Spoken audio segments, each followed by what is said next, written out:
दोस्तों क्या हो अगर पूरी दुनिया ही एक गेम के जैसे चलने लगे, यानी कि अगर कोई इस गेम में हारा तो वह मारा जाएगा। हालांकि ऐसा फिल्मों में ही होता है। और दोस्तों एक ऐसी धमाकेदार फिल्म आज हम आपके सामने लेकर आए हैं जिसमें एक स्कूल का लड़का अपनी जिंदगी में थक हार कर भगवान से कहता है कि उसकी जिंदगी किसी गेम की तरह एक्साइटेड हो जाए। और फिर उसके बाद इस मूवी में उस लड़के के साथ क्या क्या होता है देखकर हिल जाएंगे। तो दोस्तों मूवी की शुरुआत शॉन नाम के एक लड़के से होती है जो रोजाना सुबह सुबह स्कूल जाने और स्कूल से घर आकर वीडियो गेम्स खेलने वाले बोरिंग रूटीन से परेशान होकर भगवान से दुआ करता है कि उसकी जिंदगी किसी गेम की तरह एक्साइटेड हो जाए। इसके बाद सीन शिफ्ट होता है और फिर हम शॉन का स्कूल में अगला दिन देखते हैं, मगर यहाँ पर अचानक से उनके टीचर का सर फटने से उसकी डेथ हो जाती है और उसके सर में से एक ड्रूमा डॉल निकलकर डेस्क पर बैठ जाती है, जिससे बच्चे काफी ज्यादा घबरा जाते हैं। लेकिन जैसे ही कोई भी बच्चा जरा सा हिलता है तो वो डॉल उसे मार देती है।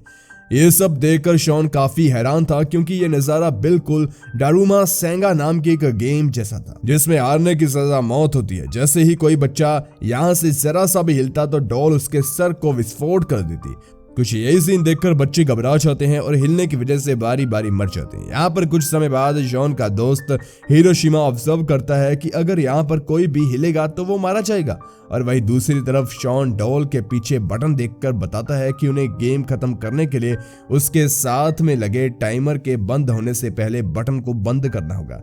साथ ही उसे ये भी मालूम पड़ता है कि ये सब जो उसने कल विश की उसी के कारण हुआ है।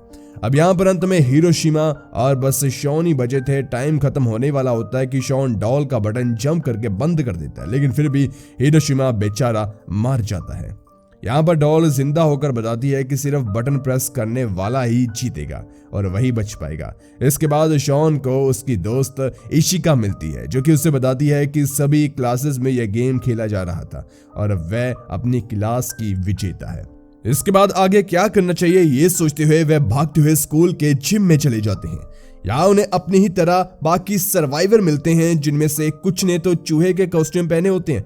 वहां नीचे जमीन पर लिखा होता है कि बिल्ली की बेल को फिट करो। वह सब उसको पढ़ ही रहे होते हैं, इतने में नीचे जमीन में एक विशालकाय बिल्ली निकल आती है और यहाँ पर दूसरे गेम मैनी की नेको शुरू होती है और बिल्ली बच्चों को खाने लगती है। मगर तभी शॉन को एक बेल दिखाई देती है जिसके ऊपर टाइमर लगा होता है। ये बात वहां पर मौजूद सभी लोगों को वो बता देता है। इसी के चलते यहाँ पर एक बास्केटबॉल प्लेयर लड़का उस बेल को पकड़कर बास्केट नेट में डालने की कोशिश करता है, मगर वह बिल्ली उस बेल को पकड़कर उस लड़के की तरफ फेंकती है जिससे वह दीवार में जाकर लगता है और उसकी वहीं पर मौत हो जाती है। वहां से भागते हुए शॉन देखता है कि चूहे के कॉस्ट्यूम पहने बच्चे उसकी भाषा को समझ सकते हैं। तभी शॉन भी वही कॉस्ट्यूम पहन लेता है और उस बिल्ली से बातें करने लगता है। वह बताती है कि उसकी पीठ पर खारिश हो रही है, जिसके बाद सभी बच्चे बिल्ली की पीठ के ऊपर खारिश करने लग जाते हैं।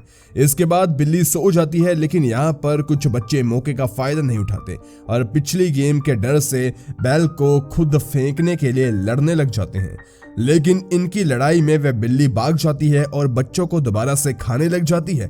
यहाँ पर शॉन और इशिका प्लान बनाते हैं। शॉन के पास बेल होती है जबकि इशिका के पास बास्केटबॉल होता है।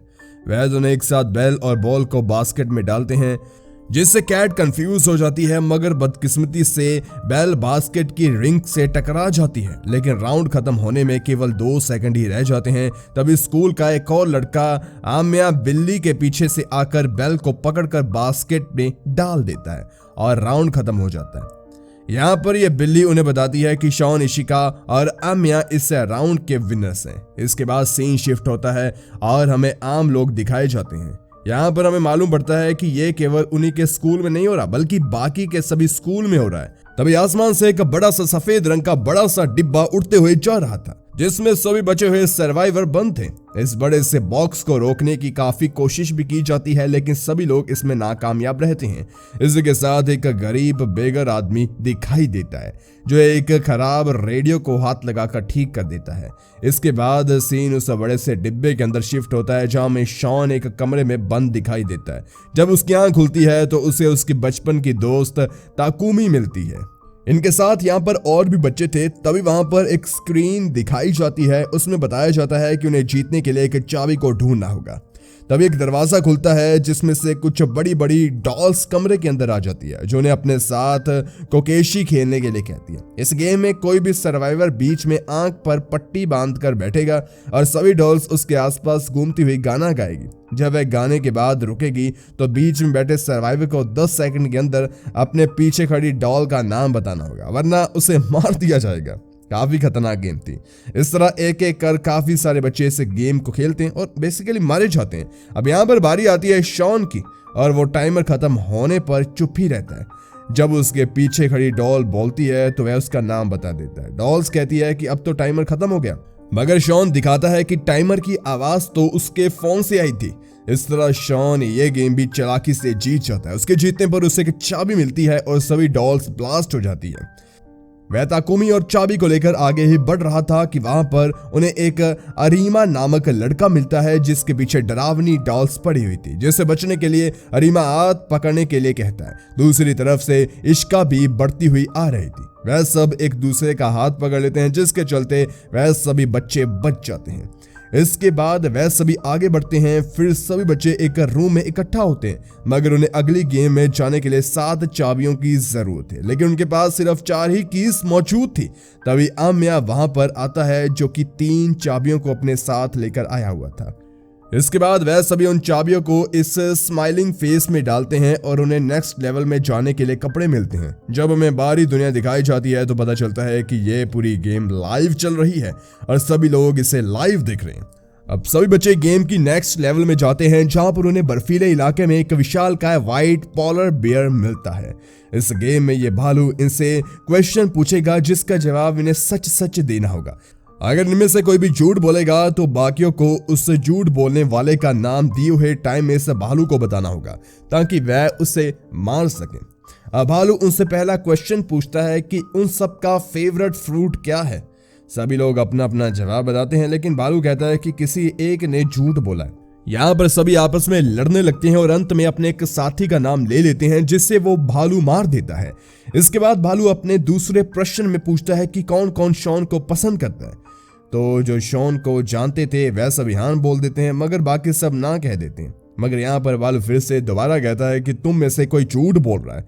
इसके बाद सभी ताकुमी का नाम लेते हैं, क्योंकि उसे कोई नहीं जानता था। मगर दूसरी तरफ शॉन कहता है कि वह मेरी बचपन की दोस्त है, मगर उसकी बात कोई नहीं सुनता। इसके बाद यह विशालकाय भालू आगे बढ़कर उसे भी मार देता है। इसके बाद तीसरे प्रश्न पर भी जब भालू झूठ बोलने का कहता है तो शॉन इस भालू को कहता है कि तुम ही तो झूठ बोल रहे हो और झूठ बोलकर उन सबको एक दूसरे के खिलाफ कर रहे हो।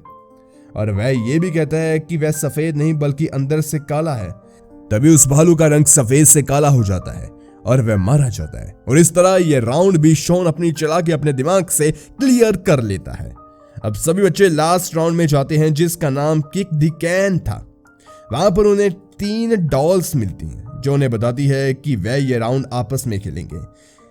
गेम ये होती है, देखिए कि सभी लोग छुप जाएंगे और उनमें से एक बच्चा डीमन बनकर सभी को ढूंढेगा। जिसका चेहरा उसे दिख जाएगा वह उसका कैदी बन जाएगा। देखिए अगर उसने सभी को ढूंढ लिया तो कैन को हिट कर दिया जाएगा तो वह बच जाएगा, लेकिन बाकी सब मारे जाएंगे। अगर डीमन की जगह किसी और ने कैन को हिट कर दिया तो वो मर जाएगा और बाकी सब बच जाएंगे।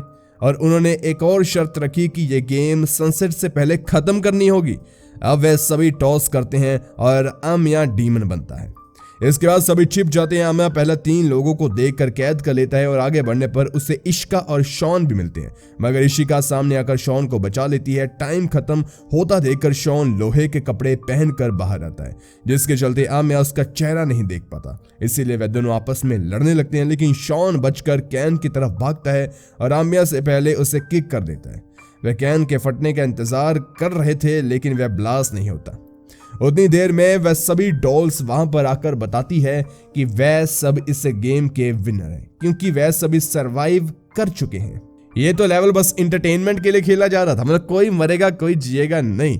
डॉल्स उन सबको आइसक्रीम देती है और कहती है कि इस आइसक्रीम को खाने के बाद आप सभी नॉर्मल जिंदगी में वापस आ जाएंगे। लेकिन आइसक्रीम खत्म होने पर शॉन ये नोट करता है कि उसकी स्टिक पर विनर लिखा हुआ था। इसके अलावा आम्या की स्टिक पर विनर लिखा हुआ था, जबकि बाकी सभी की स्टिक पर लूजर लिखा हुआ था।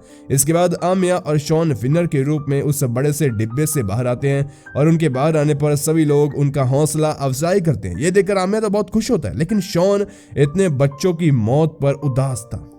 वहां पर वह कहता है कि देयर इज नो गॉड, यानी कि भगवान है ही नहीं।